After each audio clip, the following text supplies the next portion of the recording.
Right guys, so we are back to the channel, and this morning honestly I saw this news and I was like, what the hell is going on with social media and Twitter and Twitch, to be honest, and it's pretty crazy. So very recently in a stream, Emiru has accused Mizkif of assault, abuse, blackmail, and as you can imagine, he pushed back on this. He denies everything and actually counters her with his counter arguments.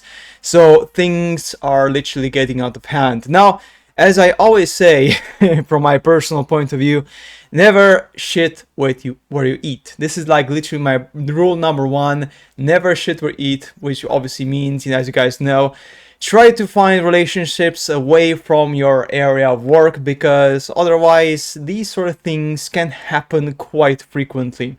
So let's dive into it, guys, because it is crazy. So on October 25th, Twitch streamer Emiru detailed allegations of sexual assault, domestic abuse, stalking, harassment, and even blackmail by ex-partner Mizkif during a Kick livestream, prompted by a recent fan assault at TwitchCon in San Diego.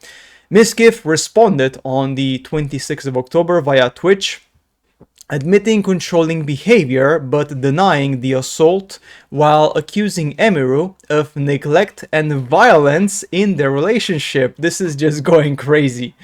The dispute has spotlighted issues in streaming community, or is pretty much dysfunctional at this point, with Emiru pursuing restraining orders in Texas and California. So yeah, things are pretty crazy. Emiru, Mizkif has assaulted, abused, stalked, and harassed and threatened me with blackmail. Mizkif, you hurt rabbits. I mean, it's just, yeah, like, it's going crazy. So let's look at the allegations. Let's see what everyone is saying, because this stuff is crazy. This is Emiru's statement right here. Today, I'm finally going to be opening up about the psychological and domestic abuse, stalking and harassment, sexual assault, and threats of blackmail that Mizkif has done towards me, and some of these issues which are still ongoing. For the entirety of this year, I have attempted to separate myself from him and not talk about him at all, and not talk about this issue, and just not make it a public thing. I always tried my best to keep this to myself. But like I said, I feel like it's gone to the point, which I'll explain later, that I feel like it just has to be done. And I have always believed in not condemning people or starting drama online. So I'm sure a lot of people are going to be asking, why am I doing this and why now? And I would like to explain that. Right, so I guess, I mean, and obviously, yeah, that's her statement, of course. After that, Mizkif has basically said this, effectively. So he said, I told her to dress older, to stop wearing pajamas, to stop talking about stalkers, past relationships, and yes, I didn't want her to travel without me. I know I was controlling, should have ended relationship. I'm sorry. So this is what he is saying. So he's obviously agreeing that he was controlling in the relationship and kind of like telling her, you know, what to wear effectively and stuff like this. So this is what he is saying. I know I wasn't perfect with my language or tone throughout this entire relationship. I know I wasn't. And I was aggressive at times. In regards to being controlling, I told her many things. I told her to dress older, to stop wearing pajamas, to stop talking about stalkers and schizos as a whole, stop talking about past relationships, and yes, I didn't want her to travel without me. I also said that I didn't want her to hang out with specific people. This is because I didn't want her to get hurt. I didn't want Emmy to get assaulted.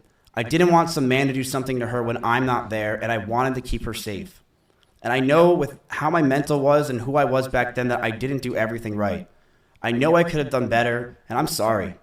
I know I was controlling and I should have just ended the fucking relationship, but I was so confused as a person. And I'm sorry I did it. I'm sorry things got to this fucking point, man. The last 9 months of this relationship, things got extremely fucking toxic. I told her to move out. She didn't move out on her own. I told her to move out because I wanted space. but she still wanted me around at all times. She would get upset if we didn't sleep together or if we weren't around. She always wanted me to drive over to her house, but I never wanted to because I wanted to be alone. And that increased our fights, but the stalkers continued. Right, so yeah, pretty crazy stuff, man. Pretty crazy stuff. Ticked here, I don't really care what that people know. I was right about Mizkif, just support Emiru right now. So obviously Mizkif recognizes that he was controlling. Emiru accuses Mizkif of sexual assault. So, for example, here she's saying that, well, they haven't talked in a while, and then he's starting kissing her, and then trying to jump on her, and, you know, she said to get off, and he said he felt weird, and immediately he left without checking if she was okay. So, yeah, so he got scared a bit because of her reaction, and then he left. Well, I mean, you know, I'm just literally reading what they're saying themselves, right? So, yeah. Pretty crazy stuff. Mizkif, boy, obviously, so Mizkif now went live and exposed Emiru for letting her pets get sick and pass away. So I'm not sure I can actually show these images or not on YouTube, so I'm just gonna not do that. So yeah, basically he shows just some, I guess, some images of his pets who basically passed away because they were sick. And yeah, he's basically he is kind of accusing her of animal cruelty at this point, right? But yeah, that's it, man. I mean, this is crazy stuff. Yeah, it's pretty intense, man.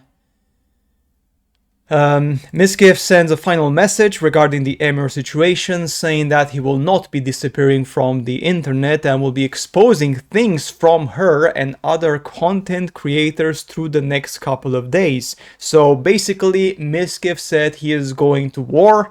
He is now basically putting his war armor on after the allegations from Emiru. Now, again, really important. This is really important to highlight. As you know, people like who are outside of this circle, I don't know either of them personally. Like, I've just watched Emiru streams sometimes.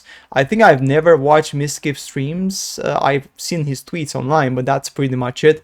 I've seen Emiru's tweets more, and I watched some of her streams online, like over the last couple of years.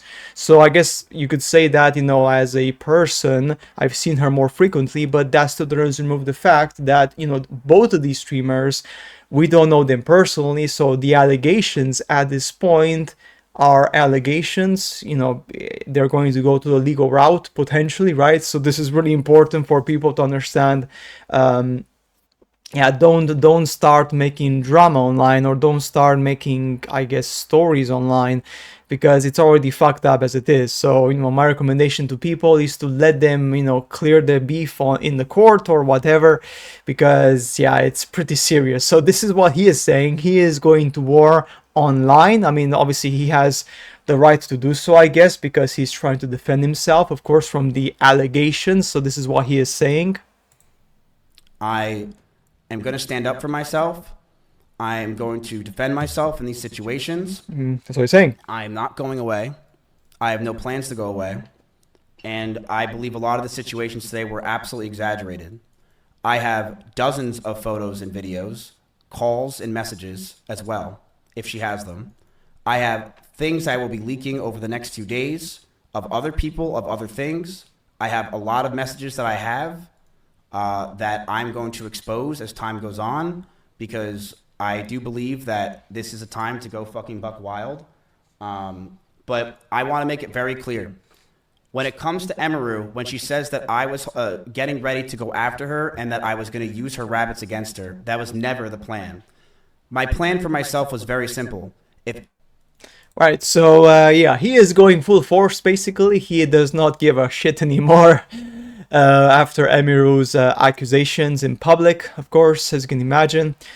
So it turns out my comfort streamer who defends sexual assault committed sexual assault himself, beyond disgusted and shocked, after this world going offline. Again, like, it's allegations, where this is really important. Like, you cannot accuse people of allegations. This is really dangerous territory, of course. Of course, Emiru has said her part. He is saying his part. He's going to defend himself. So really important here, guys. Really, this is super important to remember. Like, it's allegations. So these sort of things, they should stay in the court. These sort of things, they should stay outside of the streaming, because honestly, it's pretty messed up stuff, right?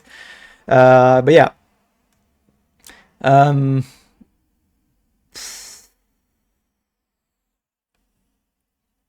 Look at this. This is a streamer now. She's also kind of attacking or jabbing at Mizkif.